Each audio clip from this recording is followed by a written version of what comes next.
Hello everyone, मैं Anita Thakur. Welcome to my YouTube channel. और आज हम लोग पढ़ने वाले हैं class 11th political science chapter 4th जो है, जिसका नाम है एग्जीक्यूटिव। उसका पार्ट 3 जो है वो डिस्कस करने वाले हैं, जिसमें आज हम लोग प्रेसिडेंट की पावर्स एंड पोजीशन को डिस्कस करेंगे। तो चलिए इसको स्टार्ट करते हैं। आर्टिकल 74(1) जो है वो डील करता है प्रेसिडेंट की पावर्स एंड पोजीशन के साथ। मतलब प्रेसिडेंट के पास कौन कौन से पावर है, कौन कौन सी पोजीशंस वो होल्ड करते हैं। तो यहाँ पर बताया गया है कि प्रेसिडेंट जितने भी फंक्शंस को एक्सरसाइज करते हैं, मतलब जितने भी काम करते हैं वो किसकी एडवाइस पर करते हैं? प्राइम मिनिस्टर की एडवाइस पर, जो कि काउंसिल ऑफ मिनिस्टर के हेड होते हैं। और काउंसिल ऑफ मिनिस्टर्स जो है वो प्राइम मिनिस्टर को एडवाइस पे करते हैं, और वही एडवाइस जो है फिर प्राइम मिनिस्टर जो हैं वो किसको देते हैं? प्रेसिडेंट ऑफ इंडिया को प्रोवाइड करते हैं।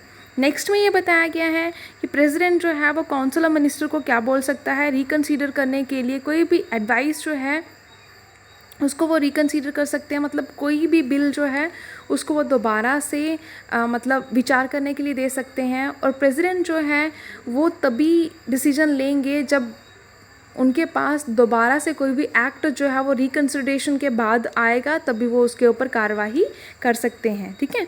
तो नेक्स्ट यहाँ पर बताई गई हैं डिस्क्रिएशनरी पावर्स ऑफ द प्रेसिडेंट की कौन कौन सी डिस्क्रिएशनरी पावर्स होती हैं प्रेसिडेंट के पास।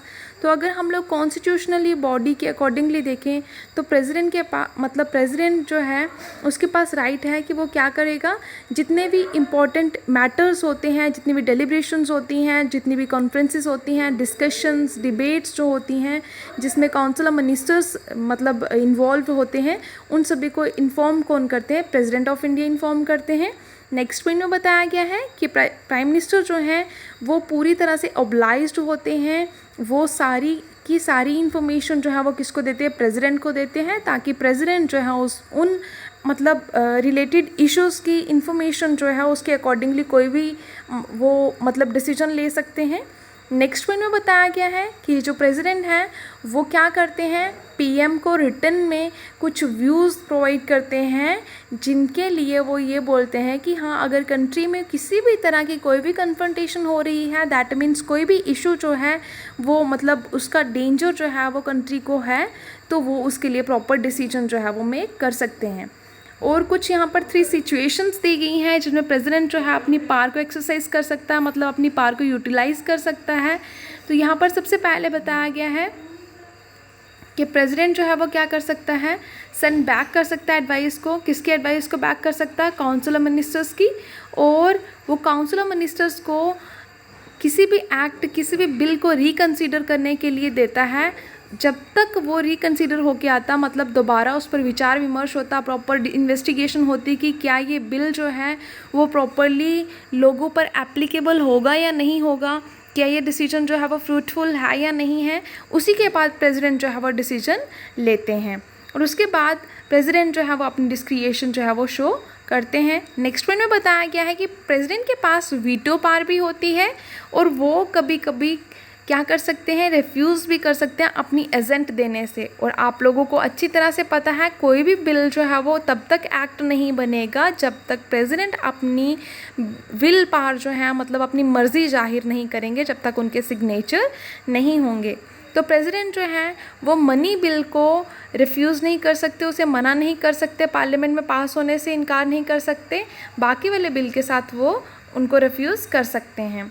हर एक बिल जो कि पार्लियामेंट में जाता है, जब तक उसकी कोई भी प्रॉपर प्रेसिडेंट की एजेंट ना ली जाए तब तक वो लॉ नहीं कहलाता है।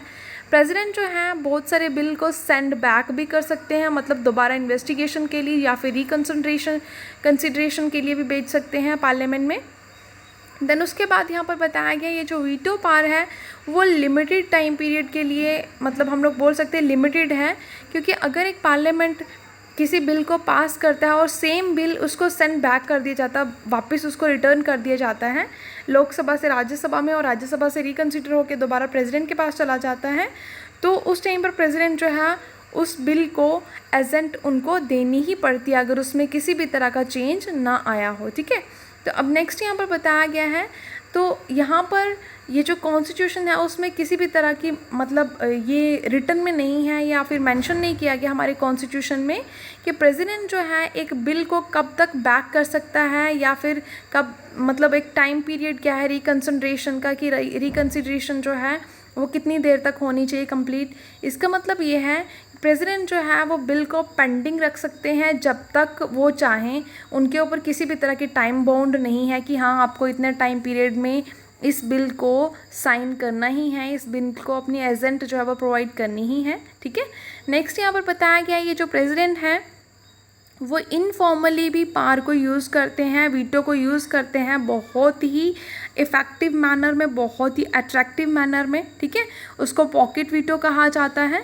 नेक्स्ट यहाँ पर बताया गया है कि जब इलेक्शंस होते हैं, इलेक्शन के बाद अगर कोई लीडर प्रॉपर क्लियर मेजॉरिटी लेकर लोकसभा में नहीं आता है तो प्रेसिडेंट जो है वो, तो आप लोग को अच्छी तरह से पता है कि प्रेसिडेंट पीएम को अपॉइंट करते हैं, मतलब प्राइम मिनिस्टर जो है उनको कौन अपॉइंट करता है, प्रेसिडेंट अपॉइंट करता है।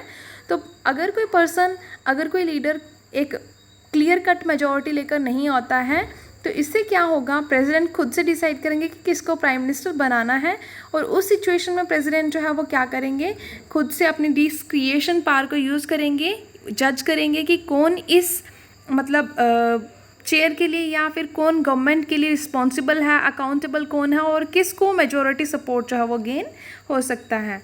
आई होप आप लोग को समझ में आया होगा। Thanks for listening and may God bless you all.